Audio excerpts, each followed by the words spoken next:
The consideration of the 2022 budget estimates continued on Wednesday at the Arthur Chung Conference Center at Liliendal, Georgetown. Now, Wednesday's consideration is the penultimate or the second to last day before the consideration of the estimates wrap up on Thursday.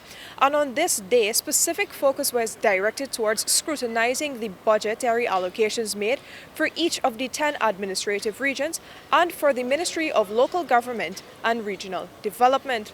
Now, in defending the budgetary allocations, the Minister of Local Government and Regional Development, Nigel Dharamlall, indicated that some $300 million would be allocated for the provision of drugs and supplies in Region 1. We have gotten very far away with the supply of drugs and medical supplies to our regional institutions. This was one of the chronic problems that we faced when we came in government, that billions of dollars were spent, but still yet people within our country, different parts of our regions, and in Region 1, were suffering tremendously as a result of shortage of drugs and medical supplies.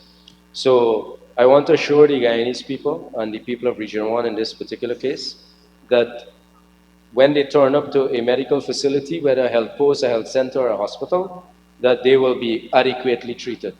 Now, Region 1 has received a budgetary allocation, and that allocation was approved for more than $4 billion. For Region 2, that sum was more than $6 billion. For Region 3, more than $8 billion. And for Region 4, more than $9 billion. Now, the budgetary allocations will continue to be scrutinized throughout the rest of the evening and throughout the rest of the day until well into the night, where it is expected that the allocations for all 10 administrative regions will be scrutinized and then approved. Over the past 2 days, we've seen that the consideration of the estimates have gone well into the night, and on Tuesday night, key ministries were scrutinized. On Tuesday night in particular, there was the Ministry of Housing and Water, the Ministry of Education, the Ministry of Human Services and Social Security, and the Ministry of Culture, Youth and Sport.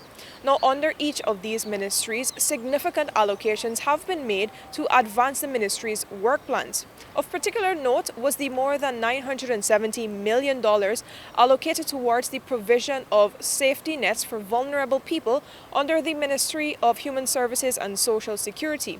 Now, this ministry in particular had an overall budget of $30 billion. The consideration of the estimates will conclude on Thursday, with scrutiny being now turned towards the Ministry of Health, and later we will see presentations from the Ministry of Finance. Reporting for the newsroom from the Arthur Chung Conference Center, I am Vishani Ragobeer.